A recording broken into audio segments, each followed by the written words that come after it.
While the United States and Germany competed for influence in South America, Brazilian dictator Getúlio Vargas skillfully manipulated the situation to play both sides. He frightened observers in Washington with his fascist sympathies and friendliness to Germany, but frustrated the Reich with his refusal to be pliant. This game ends now.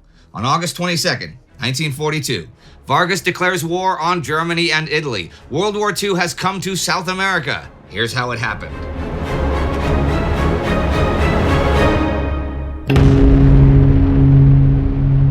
I'm Indy Neidell. Welcome to a World War II in real-time special episode looking at Getúlio Vargas' Brazil and the position of South America in the war. Getúlio Vargas, known by his initials GV, has been president of Brazil since a coup in 1930. While Brazil is still technically a democracy, Vargas has ruled by decree since 1935 after taking up emergency powers following a failed communist uprising. His political ideology is inspired by the fascist ideas spreading from Europe in the 20s and 30s, which we covered in our Between Two Wars series. He has bypassed the state and federal legislatures, neutered the powers of trade unions, and created and espoused his own form of Brazilian nationalism. Despite the anti-democratic nature of his regime, though, he does retain close ties to the U.S. This has been key to Brazil's economic growth after the Great Depression. He also sees the U.S. as a guarantor of security, especially against the long-standing fear that Argentina may lead Brazil's Spanish-speaking neighbors in isolating Brazil. However, Vargas's illiberalism and anti-communism soon bring him onto Nazi Germany's radar. A 1935 document produced by the Foreign Office sets out the benefits to Germany of closer ties with Brazil. Implicit in the Reich's attitudes to Brazil is the potential to undermine American influence in South America. Opportunity beckons for the German Reich to support Brazil decisively at this most important moment. Such assistance would bring Germany great economic advantages. Furthermore, it would lead to ties of friendship between Germany and the South American country with the most promising future. A trading relationship is formalized in an agreement negotiated by German Ambassador Karl Witte in 1936. Brazil provides cotton, iron ore, coffee, and food staples. In return, Germany supplies Brazil with industrial machinery, military equipment, and coal. This lean towards Germany is mirrored with increasingly fascist-like developments on the domestic front. On November 10th, 1937, in a preemptive strike against the next year's elections, Vargas surrounds the National Congress with troops. He presents a new constitution to his cabinet, which formalizes the existing situation. The state and federal legislatures are officially dissolved and their powers transferred to the president. That evening, he proclaims the establishment of the Estado Novo, or New State, via radio broadcast, claiming that he is defending Brazil against communism, political violence, and mobsters. The press is censored, political parties are banned, the death penalty is reinstated, and state governors are replaced with Vargas loyalists. Many see this as a victory for fascism. The German press welcomes an ally in the struggle against Marxism. The New York Times writes anxiously of a fascist government in this hemisphere. But this does not mean everything is rosy in German-Brazilian relations. It's pretty widely known that Hitler and the Nazis are obsessed with creating a power base among the global Volksdeutsche population, and this concerns Brazil. It has as many as 200,000 people of German birth, and another million or so with German ancestry. So the Nazis fund the establishment of the Federação 25 de Julio. It is an umbrella organization which, by the end of 1937, controls the vast majority of the 2,300 German societies and organizations in Brazil. This infiltration is a threat to Vargas's goal of a homogeneous Brazilian national identity. He begins a crackdown in December 1937, starting in the state of Rio Grande do Sul.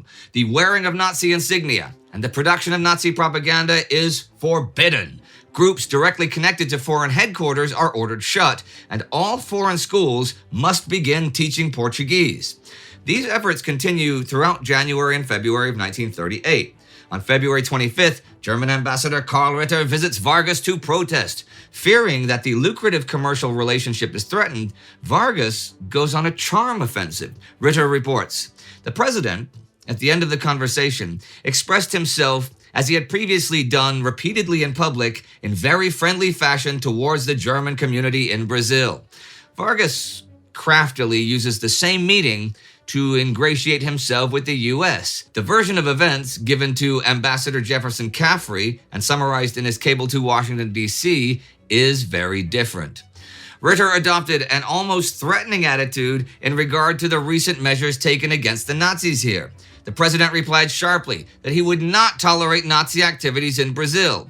The ambassador then changed his tone and pleaded as a friend of Brazil. The president then told him that he should address his complaints in writing, and shortly thereafter terminated the interview. With the outbreak of war in Europe, Brazil continues to hedge its bets between the US and Germany. The Americans are quite happy when he signs the Panama Declaration, asserting the neutrality of the Americas on October 3, 1939. Yet he will soon set alarm bells ringing. On June 11, 1940, the day after Italy declares war on France and Britain, Vargas makes a speech to mark Brazil's Navy Day. Rather than following Roosevelt's lead and condemning Mussolini, he seems to give coded support for fascism, stating that it is necessary to comprehend the new epoch and to remove the debris of old ideas and of sterile ideals. This speech is praised by the Axis, earning Vargas a congratulatory telegram from Mussolini. In typical Vargas style, he boldly claims to the U.S. State Department that he spoke for domestic consumption only and was not commenting on current affairs. This does the trick. At a press conference the next day, U.S. Secretary of State Cordell Hull asserts that relations with Brazil have never been more intimate, wholehearted, understanding, friendly, and cooperative than now. Vargas's fence-sitting is in common with the other major players in South America, Argentina and Chile, and is actually quite logical. The war is going in Germany's favor, and they are unsure of America's willingness or ability to defend their hemisphere. Argentina asked the U.S. to abandon neutrality and commit to the defense of the Americas back in April 1940, but this was rebuffed by Hull. Likewise, on June 12th, Brazilian Foreign Secretary Osvaldo Aranha asks the U.S. for cheap credit so he can buy weapons with it. But this is refused. The Germans are a much better guarantor of security. Another arms shipment bought on favorable credit leaves for Brazil on the 18th. But Vargas splits with his neighbors when Germany's total victory in Western Europe fails to materialize. By August 1940, Britain is still in the fight, and it looks like Germany is going to be stuck in a long, drawn-out war, which is surely bad for Brazilian business.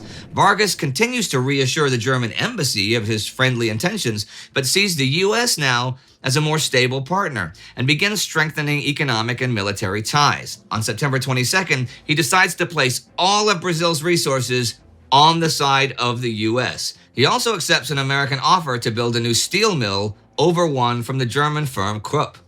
American relations warm up quickly. In July 1941, Vargas allows the U.S. to begin construction of air bases in Brazil's northeast, used for the ferrying of aircraft and supplies to British forces in North Africa.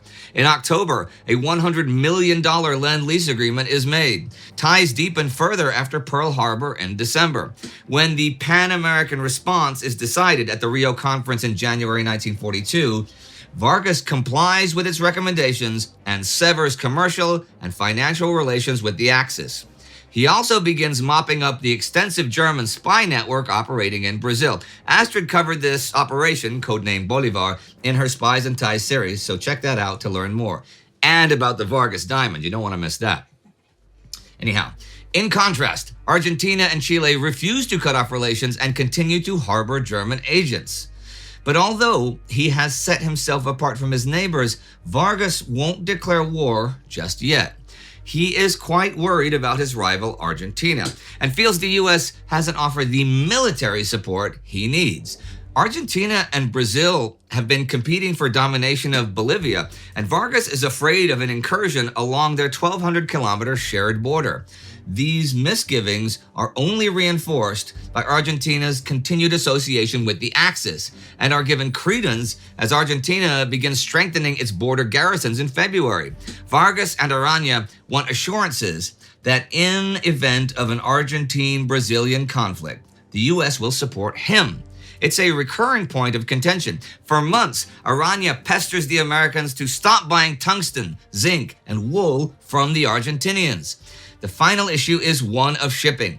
Germany begins sinking Brazilian vessels, making supply runs to the U.S. in January 1942, while leaving Chilean and Argentinian ones unmolested. Vargas wonders what Brazil gains by separating itself from the herd if Washington cannot guarantee Brazil's security. He demands that the U.S. institute a convoy system or provide defensive weapons for his ships, but this request goes unheeded. But as 1942 rolls on, he finally extracts significant concessions from the Americans that allay his fears. On March 3rd, a second Lend-Lease deal is signed after marathon negotiations, doubling the value of deliveries to $200 million. And after Vargas temporarily suspends the shipping arrangement, the U.S. Navy takes responsibility for their protection from April. He also receives clarification on the Argentine issue, with the U.S. agreeing to support Brazil in case of aggression. Vargas and Arana are now happy to cement the bilateral alliance, signing the Brazil-United States Political-Military Agreement on May 23, 1942. Public pressure is also building rapidly for war. In August, Hitler orders an intensification of the U-boat campaign off Brazil's coast. Between the 16th and 19th, 6 ships, 4 being passenger craft, are sunk with 750 deaths. Brazilian society is outraged. Mass protests in Rio call for war. Swastika flags are burnt, and German and Italian businesses are attacked. Vargas appears on the steps of the presidential palace in front of an angry crowd and declares that his government will act energetically against the criminals. On August 22nd, he declares war on Germany and Italy. For now, Brazilian military operations will largely be naval escort duties in the Atlantic, with no major ground deployments until later in the war. But Vargas has now brought his country into this global conflict. Whatever the ugliness of his domestic policies, you cannot deny that he has been pretty clever about it. He has played both sides for as long as possible and picked what appears to be the winning horse at the most opportune time. It has all led to an intriguing twist of fate: a fascist leader joining the anti-fascist United Nations to fight a fascist coalition. As usual, national concerns trump international ideology. I mentioned that Spies and Ties episode about South American spy networks, and you can watch that right here and join the Time Ghost Army at timeghost.tv or patreon.com so we can make more specials and bios like this one and like that one. That is what keeps us rolling. Do not forget to subscribe. See you next time.